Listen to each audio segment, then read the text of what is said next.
नमस्कार, मैं हूं शशि शंकर विक। मेरे साथ आप देख रहे हैं metro today live. Metro today live में आज हमारे साथ जो जुड़े हुए हैं वो हैं मिस्टर कल्याण जी, सांगानेर से हैं, मंडल अध्यक्ष हैं कांग्रेस के और स्पोक्स पर्सन भी हैं कांग्रेस के। कल्याण जी, आपका बहुत बहुत स्वागत है मेट्रो टुडे लाइव में।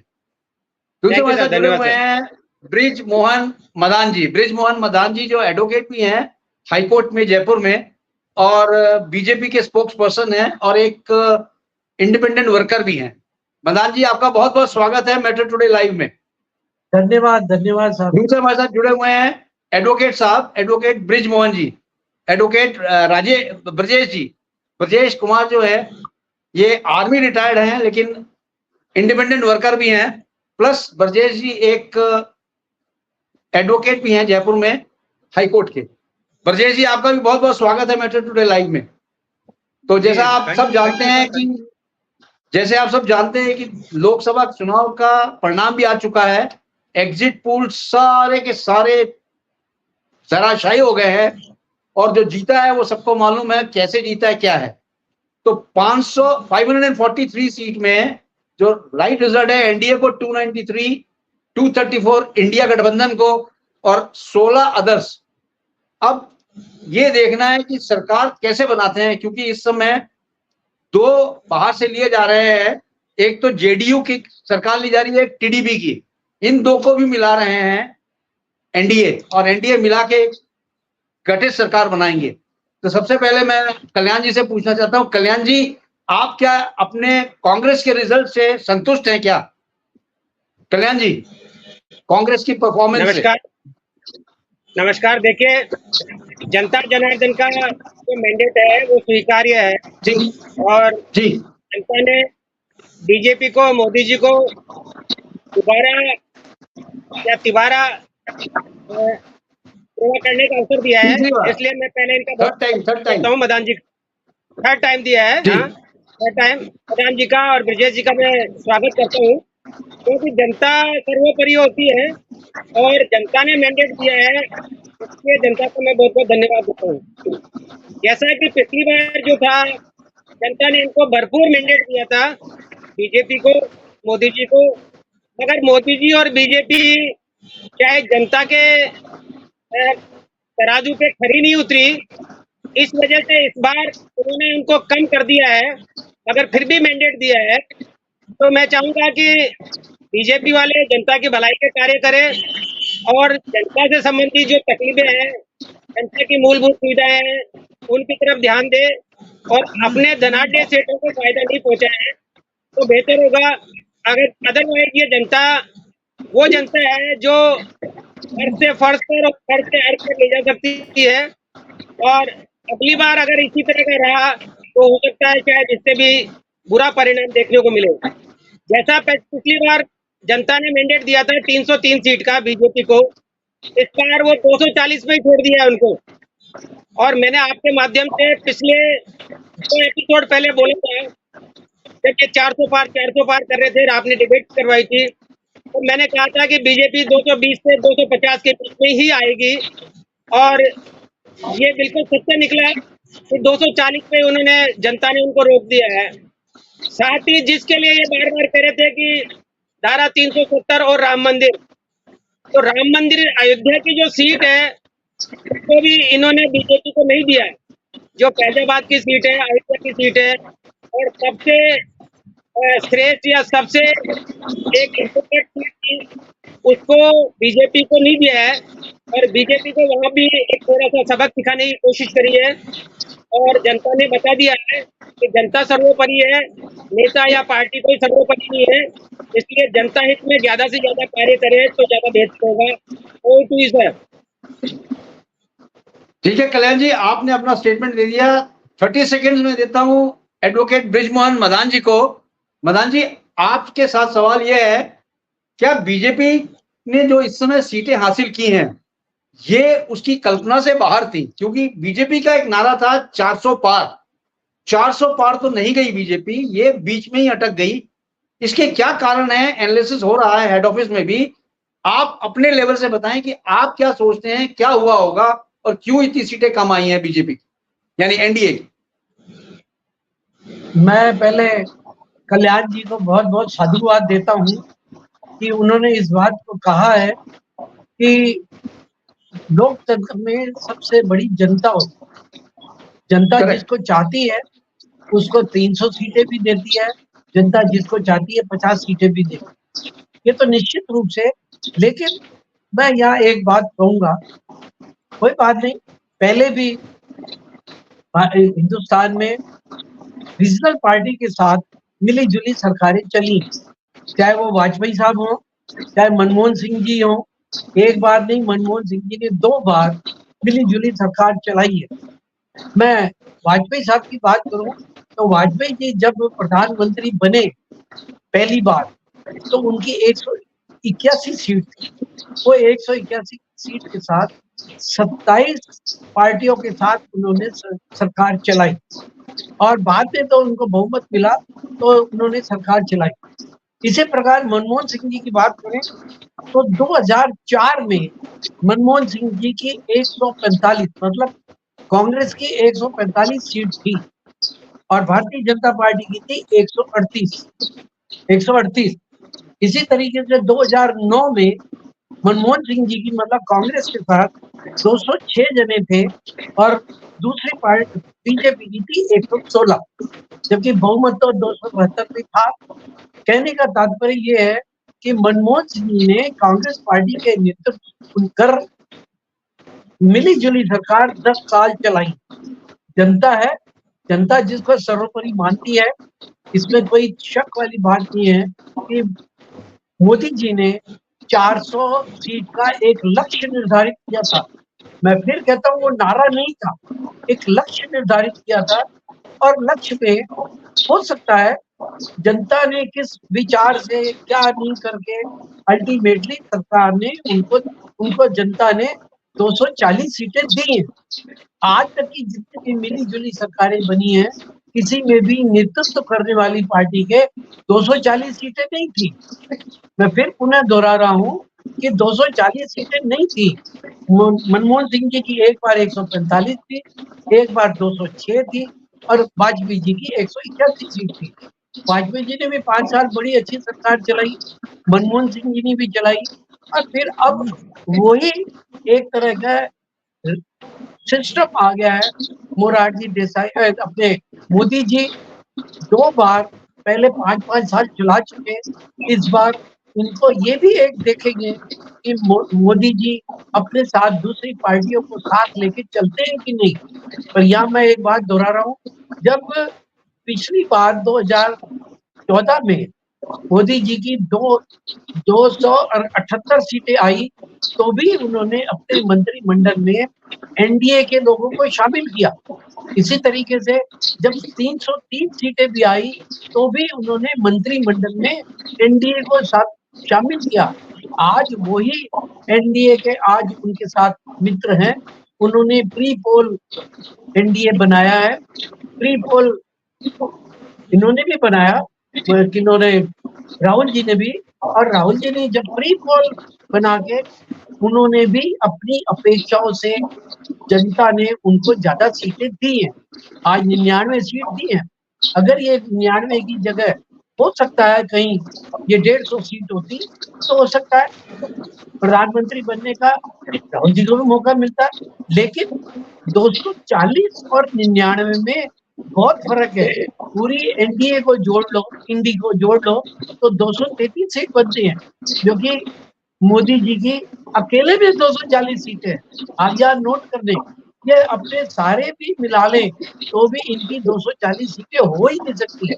पता नहीं किस गणित से ये विचार कर रहे हैं कि हम भी कोई क्लेम करेंगे, हालांकि अभी क्लेम करने के लिए औपचारिक रूप से, ऑफिशियल रूप से घोषणा नहीं हुई है। तो इसलिए मुझे तो पूरा विश्वास है कि जनता ने जो इनको मैंडेट दिया है, जनता के मैंडेट को स्वीकार करते हुए सारी पार्टियां मिली जुली सरकारों का फिर जमाना आ गया है। मुझे याद है आडवाणी जी फ्रांस गए थे शुरू में, बहुत पुरानी बात।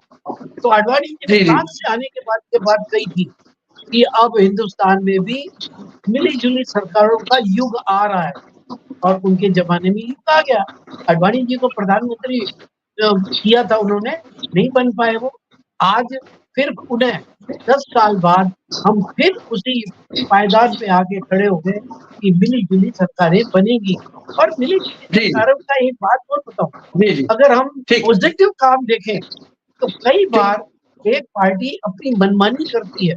अब कम से चल कम कोई भी पार्टी, चाहे वो सरकार राहुल जी की बने, चाहे ममता जी की बने, चाहे नीतीश जी बने, कोई भी बने, देवेगौड़ा जी की भी सरकार रही, देवेगौड़ा के साथ कितने आदमी एमपी थे, सब कोई पता नहीं है। आज अगर इंडिया वाले करेंगे कोशिश, तो ममता कहेगी मेरे को प्रधानमंत्री बनाओ, अखिलेश कहेगा मेरे को बनाओ। अखिलेश की भी तो सीटें खूब आई है। इसपे नंबर काम नहीं करेंगे, इसमें अपना अपना घमंड काम करेगा, अपनी अपनी लालसा काम करेगी।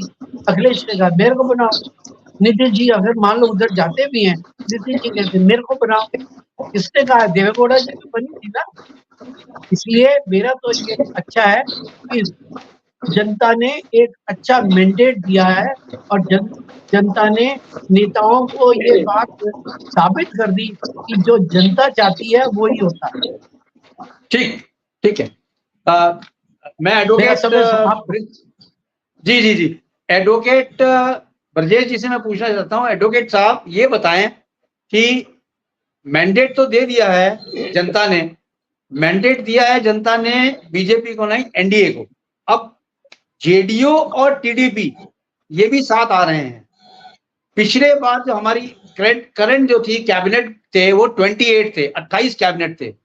इसका मतलब ये है कि कैबिनेट भी बढ़ेंगे और उन लोगों को पोस्ट देनी पड़ेगी, प्लस चंद्रबाबू नायडू और नीतीश को भी एक अच्छी पोस्ट देनी पड़ेगी, नहीं तो ये क्यों आएंगे, क्यों जुड़ेंगे एनडीए से। प्लस ये भी सुनने में आ रहा है, अंदर खाने ये भी प्रयास लगा रहे हैं, अंदर खाने न्यूज आ रही है, हम तक ये भी न्यूज आई है कि एक prime minister mister Narendra Modi हो और दूसरा एक डिप्टी प्राइम मिनिस्टर हो सकता है। लेकिन अब देखिए क्या होगा, आगे की भविष्यवाणी तो हम नहीं कह सकते, लेकिन अब क्या होगा ये देखना है। अब एडवोकेट ब्रजेश जी आप ये बताएं, प्राइम मिनिस्टर तो एक ही होता है, डिप्टी प्राइम मिनिस्टर तो नहीं हो सकता है, लेकिन प्रयास काफी लग रहा है, बीच में भी कई न्यूज आ रही हैं, आपका इसके बारे में क्या ख्याल है ब्रजेश जी? देखो, पहली बात तो मैं दोनों पार्टीज को बधाई देता हूँ और सभी को बधाई देता हूँ कि आवाज नहीं आ रही इनकी। मेरी आवाज आ रही है सर? थोड़ी सी तेज, ब्रजेश जी वॉल्यूम माइक थोड़ा के तेज पास आके बोले आप। मेरी आवाज आ रही है सर? आ गई। कम आ रही है, आ तो रही है, कम आ बोलिए रही है। बोलिए। मैं पहली बात तो सबको बधाई देता हूँ, सभी पार्टी को बधाई देता हूँ कि कम से कम उन्होंने ये कार्य नहीं किया कि चुनाव आयोग का धरना प्रदर्शन नहीं किया, नहीं तो बेचारी जो है ईवीएम बदनाम हुई। ईवीएम जो है बदनाम नहीं हुई है, ईवीएम बदनाम होने से बच गई है। सभी पार्टियां चुनाव आयोग के पास नहीं गई थी, नहीं तो पता चला ये रोना शुरू हो जाता आज ही, ईवीएम खराब है, ईवीएम खराब है। कई बार और देशों के उदाहरण आ जाते कि साहब उस देश में ऐसा हुआ, उस देश में ऐसा हुआ। ईवीएम पहली बात तो ईवीएम सही है, इसका मतलब एक।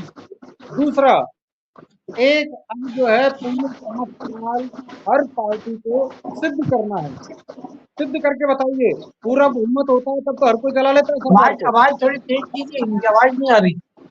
जी बोलिए। मेरी आवाज नहीं आ रही है सर अभी? हाँ बोलिए कम आ रही बोलिए, है। आ गई, बोलिए। जब पूरा बहुमत होता है तो कोई भी सरकार चला लेता है, लेकिन जब बहुमत की कमी होती है तब पता लगता है कि सरकार कैसे चलाई जाती है, सबको मिला के कैसे रखा जाता है। दूसरा, अभी तक ये हुआ करता था कि साहब विपक्ष कमजोर है, तो विपक्ष भी मजबूत है। आराम से ये बताओ कि साहब कौन कौन से मुद्दे हैं। संसद की जो समितियां हैं, चाहे वो डिफेंस की हो, चाहे वो आपकी गृह मंत्रालय की हो, चाहे विदेश मंत्रालय की हो, चाहे आपकी जितनी भी समितियां बनेंगी उस सभी समितियों में जन का पूरा प्रतिनिधित्व रहेगा। तो इसका मतलब हर समिति में वो अपनी सुझाव, अपनी बातें रखेंगी और वो समितियां संसद में जाएंगी फाइनल अप्रूवल के लिए। उनमें रूल बनना होगा या कानून बनना होगा, तो समितियां अपना प्रभुत्व रख सकती हैं और बता सकती हैं कि हाँ हम कुछ हैं। तो इसका मतलब सभी को अपना अपना स्वयं को सिद्ध करने का समय है। सभी स्वयं जी सिद्ध कीजिए कि हम बढ़िया से चला सकते हैं। और दूसरा, जी जी ये जो बीजेपी को या फिर एनडीए को जो मिला है, भाई बहुमत का आंकड़ा होता है 272 का। इंडी गठबंधन के पास में आज की डेट में 234 है। 234 का मतलब है इनको अभी 38 सीटें और चाहिए, 38 सीटें और चाहिए होती हैं, जो इनके पास में सारी पार्टियों को मिला के अभी 235 हो रही हैं। तो अब इनके पास में अभी तो मुझे दिखाई नहीं दे रहा है ऐसा कुछ, लेकिन हाँ बीजेपी के पास में, एनडीए के पास में, नेशनल डेमोक्रेटिक अलायंस के पास में क्लियर मेजोरिटी है। बीजेपी की नहीं है सरकार, सरकार एनडीए की है। एनडीए के पास में तो आज की डेट में क्लियर मेजोरिटी है। और मिली जुली सरकार के संदर्भ में यदि देखा जाए तो सिंगल पार्टी के पास में लार्जेस्ट मैंडेट है। भाई लार्जेस्ट मैंडेट, इससे पहले लास्ट जो मैंडेट था वो 206 का था कांग्रेस का 2009 में। आज 2024 में 240 के समथिंग है। इसका मतलब है लार्जेस्ट मैंडेट लेके बैठी हुई है अभी बीजेपी। काम करने के लिए बहुत कुछ है। हाँ, ये हो सकता था कुछ और चीजें सोचना था, जैसे आपका यूनिफॉर्म सिविल कोड है या वन नेशन वन इलेक्शन है। तो हो सकता है कि बीजेपी जब आगे के लिए सोच सकती है, या इन सभी पार्टियों को फेवर मिले कि कितना कर सकते हैं, ये चीजें अब आगे डिपेंड करती हैं।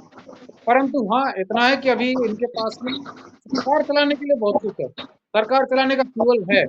ये जो सरकार हवा नहीं लेगी, जैसे वो बाइक रिजर्व में आती है ना, ये रिजर्व में आ गई है, लेकिन खाली नहीं हुआ है इसका फ्यूल, तो चलेगा जी आराम से। जी जी जी जी कल्याण जी, मिस्टर जी कल्याण जी, बोलिए सर। कल्याण जी, मैं आपसे ये पूछ रहा हूं कि बीजेपी को मैंडेट तो नहीं मिला है, लेकिन वो सरकार बनाएगी, डेफिनेटली बनाएगी बीजेपी। प्रधानमंत्री भी हमारे मोदी जी ही होंगे, थर्ड टर्म पूल करेंगे। अब जी एक चीज समझ में नहीं आया, जनता जनार्दन होती है, जनता ने फैजाबाद और अयोध्या की सीट से इनको नकार दिया, प्लस नरेंद्र मोदी जी को वाराणसी की सीट से 1 लाख कुछ हजार वोटों से जिताया। तीसरा, अमेठी से स्मिता ईरानी एकदम जीरो हो गई। इससे क्या दिखता है? इनका मतलब ग्राउंड लेवल पे इनके जो कार्यकर्ता हैं वो बिल्कुल काम नहीं कर रहे थे बीजेपी की, इससे ये प्रतीत हो रहा है, या और कुछ है? आप बताएं कल्याण जी। देखिए, मैं पहली बात तो ये कहूंगा कि एक अहंकार है या घमंड किसी का नहीं चला है। इन्होंने एक नारा दिया था, एक अकेला सब पे भारी, तो उसका परिणाम ये रहा कल्याण जी, कि आवाज नहीं जनता आ ने रही। मोदी जी को नकार दिया और मोदी जी को ये एहसास करवा दिया कि एक अकेला सब पे भारी नहीं हो सकता। क्योंकि दूसरी तरफ देखते हैं कि इनके ही अमित शाह 7.5 लाख वोटों से जीते हैं और मोदी जी 1.5 लाख वोट से जीते हैं। तो आप तुलना कर लीजिए कि किस पे कौन भारी है। और यहाँ पर मोदी जी को लोगों ने ये एहसास करवा दिया कि मोदी जी आप सिर्फ एक हमारे प्रधानमंत्री की हैसियत से हैं, वरना आपकी कोई हैसियत नहीं है, आपकी कोई वजूद नहीं है। एक बार तो काउंटिंग में उनको बिल्कुल पीछे कर दिया था और पसीने ला दिए थे। इसके साथ साथ ही इन्होंने एक बहुत बड़ा नारा दिया था कि जो राम को लाए हम उन्हें लाएंगे। तो राम जी ने भी इनको नकार दिया। राम जी ने इनको फैजाबाद से, अयोध्या से नकार दिया और इनको एहसास करवा दिया कि आदमी आदमी होता है, भगवान नहीं होता। तो इन्होंने जो भगवान बनने की कोशिश करी थी और लोगों में ये कहा था कि भगवान जगन्नाथ से भी बड़े हैं मोदी जी, या देवादी देव है, देवताओं के भी देवता है। नड्डा जी ने कहा था कि देवताओं के देव है। तो इनको ये एहसास होना चाहिए कि आदमी आदमी होता है। आदमी को भगवान बनने की कोशिश करे वो नहीं बनता। जनता ने इनको भरपूर प्यार दिया, जनता ने इनको अच्छा मैंडेट दिया, अच्छे काम करने चाहिए थे, बाकी इन्होंने वो काम नहीं किए, इसलिए इनको जनता ने नकार दिया और इनको एहसास करवा दिया कि अगर अभी भी आप इस तरह के काम करोगे, जनता के हित के काम नहीं करोगे या जनता के जो परेशानियां उनको दूर नहीं करोगे, तो अगली बार यही जनता आपको रोड पे ला देगी। ये 400 पार का इनका दम, जो 400 पार का ये घमंड कर रहे थे, वो सारे के सारे एग्जिट पोल फेल हो गए, क्योंकि एग्जिट पोल ने कोई ग्राउंड सर्वे नहीं किया था। और मैंने पिछली बार भी कहा था कि ग्राउंड रिपोर्ट और एग्जिट पोल में बहुत फर्क है, और वही निकला। क्योंकि इनको एग्जिट पोल नहीं, ये सिर्फ एक पेड न्यूज थी जो मीडिया को दी गई थी, और मीडिया वही चला रहा था कि बार बार आप 400 पार 400 पार 400 पार चलाइए और जनता को गुमराह कीजिए। मैं आपके माध्यम से ये पूछना चाहूंगा आपके भी और ब्रजेश जी से भी, कि मोदी जी के बलबूते पर ये 240 आ गए, और मोदी जी ने जो कहा था आडवाणी जी को साफ करने के लिए, तो 75 साल बाद में कोई बीजेपी का कार्यकर्ता किसी पोस्ट पे नहीं रहेगा, वो सिर्फ एक संरक्षक रहेगा। तो क्या मोदी जी साल भर बाद में 75 साल के होने जा रहे हैं, क्या मोदी जी से रिजाइन करके किसी दूसरे को बिठाएंगे, या अपना परिवारवाद या अपना ही दम चलाएंगे या अपना ही घमंड चलाएंगे? तो मैं ये जानना चाहती के माध्यम से कि क्या मोदी जी अपने वादों पर खरे उतरेंगे, क्या साल भर बाद में रिजाइन करेंगे, या अभी किसी दूसरे को प्रधानमंत्री बनाएंगे? तो जी जी एडवोकेट बृजमोहन जी, सबसे बड़ा सवाल तो ये उठता है कि अगर बीजेपी को सेटबैक मिला है तो वो मिला है यूपी से, जहां पे आदित्य योगीनाथ जी और मोदी जी की जोड़ी ने ओवर कॉन्फिडेंट में अपना सारा वहां पे खेल गड़बड़ कर दिया। क्यों? क्योंकि ऐसी बात प्रयास भी लगाया जा रहा था कि यूपी से ही सरकार बनती है, जैसे सब लोग कह रहे थे, आप भी कह रहे थे कि यूपी से ही सरकार का उदय होता है, वहीं से सरकार बनाने का अनुशासन निकलता है। सीटें बहुत कम आई यूपी में, इसका क्या कारण हो सकता है? मदान जी, देखिए इस कारण को पहले छोड़ के मैं दूसरी बात पहले करना चाहूंगा कि 4 तारीख को वोटों की गणना चालू हुई। 3 तारीख को हमेशा हर जगह पे ये कहा गया मशीनों में गड़बड़ हो गई, 1 करोड़ वोटर को ट्रांसफर कर दिया। फिर जब इलेक्शन कमीशन ने भारत 17C के आधार के ऊपर अपने आंकड़े दिए कि ये आंकड़े हैं, इन्होंने अपने कार्यकर्ताओं से कहा, पप्पू यादव ने कहा कि आप जब चुनाव में जाओ, काउंटिंग में जाओ, अपने सिर पे कफन बांध के जाओ। मतलब किसी गलत इन्होंने आदत मन में भावना बना रखी थी कि इसमें गड़बड़ होती है, काउंटिंग में गड़बड़ होती है। फिर जयराम रमेश ने क्या कहा कि 150 डीएम को अमित शाह जी ने फोन कर दिया। लेकिन फिर भी मैं अच्छी, जैसे ब्रजेश जी ने कहा, मैं बहुत बहुत धन्यवाद देता हूँ सारी पार्टी को। कम से कम ईवीएम को गालियां देना तो बंद हो गया, ईवीएम को गाली देना तो बंद हो गया। अब अपन आते हैं यूपी पे। क्यों बंद किया है इन्होंने गाली देना? क्योंकि इनको भी कुछ ना कुछ अब उदय दिख रहा है अपने को, क्योंकि इन्होंने सोचा था कि हम एकदम खत्म हो चुके हैं। अगर इनको नहीं मिलता ना कुछ, तो भी अभी भी ईवीएम को गाली देते। मैं उनका सुन रहा था, दिग्विजय सिंह जी, उनसे पूछा भाई मशीन के बारे में क्या कह रहे हो?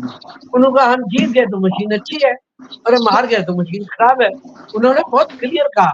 मैं सरकारी नौकरी से रिटायर्ड होकर आया और मैं प्रिसाइडिंग ऑफिसर रहा हूँ, जब ठप्पे लगते थे उस समय भी रहा हूँ, और जब मशीनों के टाइम पे भी रहा हूँ। तो मैं बहुत दावे के साथ कहता हूँ कि मशीनों में गड़बड़ हो ही नहीं सकती। अंटिल चलो महाराज जी, वो ईवीएम पे अपन बाद में ले लेंगे। महाराज जी, ईवीएम पे अपन बाद में ले लेंगे। अभी ग्राउंड रिपोर्टिंग में क्या है? हाँ, यूपी पे आते हैं। यूपी में आइए, पहली बात तो मैं आपको बताऊं, नाराज होने वाली बात नहीं है। वहां ध्रुवीकरण हुआ। एक इन्होंने नारा ये दिया कि ये सारा संविधान बदल जाएगा, आरक्षण बंद हो जाएगा, और ये होगा वो होगा। अब दूसरी, मैं एक बूथ का एग्जांपल दे रहा हूँ। अब मदान जी, आरक्षण को और संविधान को 400 पार ने ही बताया, इसको जोड़ के देखा। प्लस बीजेपी के कुछ नेता लोग जाके स्टेज पे ओपनली बोल रहे थे इस बात को कि आप हमें 400 पार कराएं, संविधान में चेंज होगा और इसमें भी चेंज होगा आपके रिजर्वेशन में। देखिए, बोलिए। संविधान पूरा संविधान तो किसी को अगर 543 में से 500 सीटें भी आ जाए ना, ये संविधान बदल नहीं सकता। अमेंडमेंट हुए 80 अमेंडमेंट तो इंदिरा गांधी ने किए, अमेंडमेंट तो होते मदान ही है। जी, जनता तो सीधी सादी है। अब मेरी बात आपने देखा जनता को अभी आप पार्टी ने भी कितना बेवकूफ बनाया, आपने देखा होगा। तो अब इसलिए पहले जनता यूपी बहुत की सीधी बात सादी करें। है। भाई साहब यूपी की बात करें, यूपी हाँ, में बोलिए। एक बूथ है रामपुर में जी जिसमें 1274 वोटर हैं, 1274। उसमें एक वोट भी बीजेपी को नहीं मिला, सारे के सारे मुस्लिम थे। और उसी गांव में मोदी जी ने 1532 प्रधानमंत्री योजना में फ्री में मकान दिए। इनको दिए जी वही 1272 लोगों को दिए, 1256 उसमें से दिए 1200। इसका कारण क्या है? इतना जबरदस्त ध्रुवीकरण हो गया जिसके बारे में कहना उचित भी नहीं है। ध्रुवीकरण की कोशिश हालांकि सबने की है, लेकिन मुस्लिम में जबरदस्त ध्रुवीकरण हुआ है जो कि हिंदू नहीं कर पाए। हिंदू करते तो माँ क्यों हार जाते अयोध्या में। इस बात को ज्यादा न छेड़िए। और यूपी में एक बात और है, यूपी में योगी जी का एक नाम हो गया कि बुलडोजर वाले योगी जी है।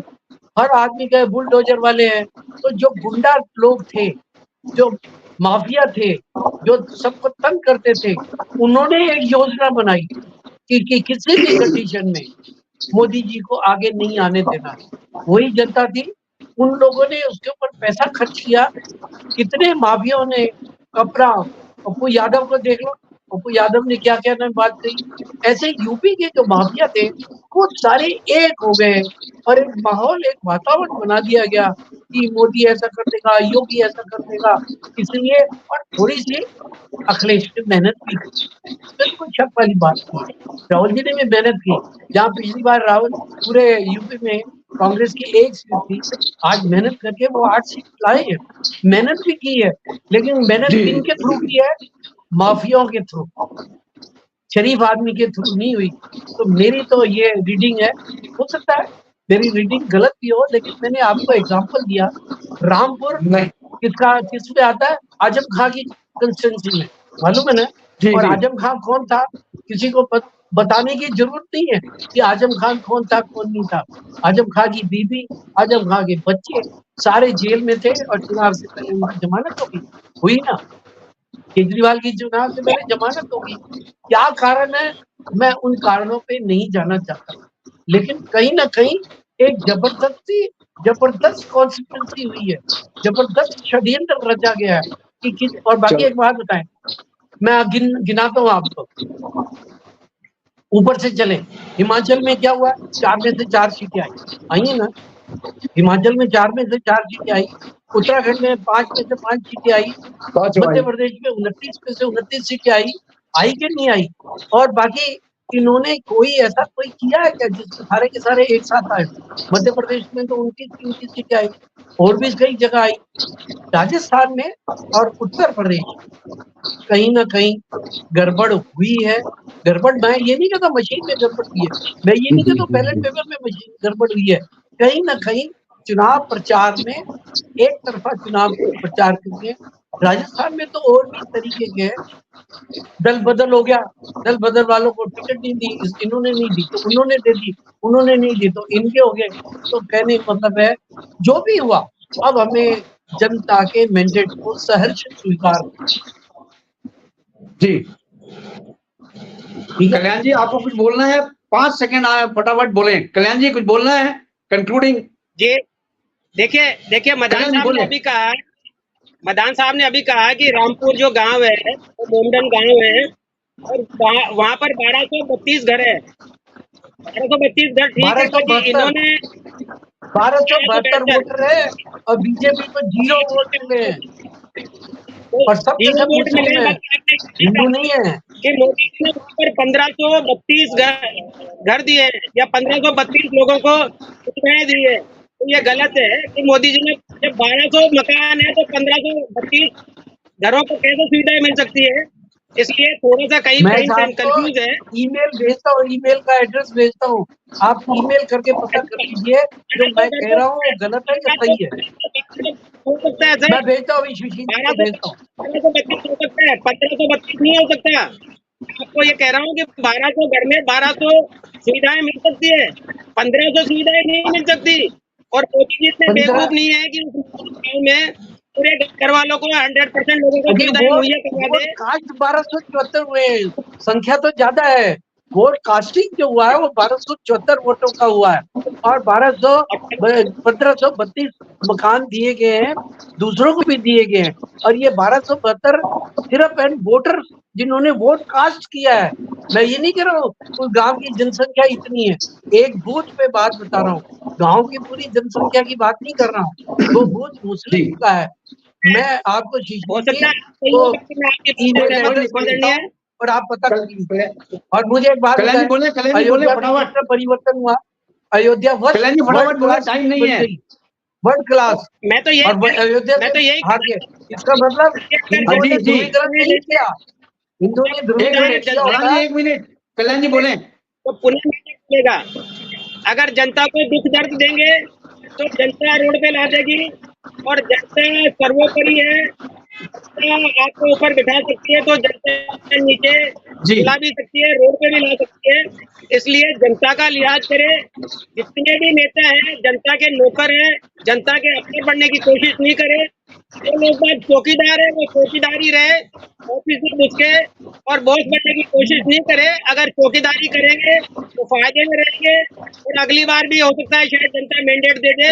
अदरवाइज ये है कि जी दूसरों को जो ठीक काम करेंगे ठीक है और देश की सुरक्षा चल करेंगे, ओके ओके जनता की सुरक्षा ये तो सारे ही को कह रहे मैंडेट हैं ना मिलेगा। कि ठीक जनता है। के मैंडेट को ब्रजेश स्वीकार करना चाहिए। ब्रजेश जो भी हुआ जनता ने एडवोकेट वोट ब्रजेश जी, आपको कुछ बोलना है? 5 सेकंड फटाफट ब्रजेश जी। मेरा तो सर पहले ब्रजेश भी जी, मैंने एक ही बात बताई थी कि अभी जो ये समय पार्टी को एक दूसरे को कहने का नहीं है, क्योंकि जनता ने दोनों को खुद किया है, किसी को भी निराश नहीं किया है।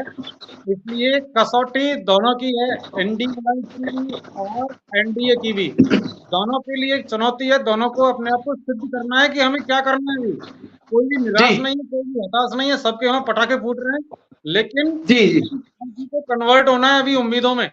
अब उम्मीदों के लिए टाइम है, देखते हैं इन 5 सालों में दोनों क्या करते हैं। करेक्ट। तो एक मजबूत टाइम हमारे पास इतना ही था। मजबूत विपक्ष बनेगा, बहुत अच्छी बात है। विपक्ष जी, मजबूत होना चाहिए। टाइम हमारे पास इतना ही था। आप सबका धन्यवाद मेट्रो टुडे लाइव में जुड़ने के लिए। जय हिंद, जय भारत। जय भारत। जय भारत सर।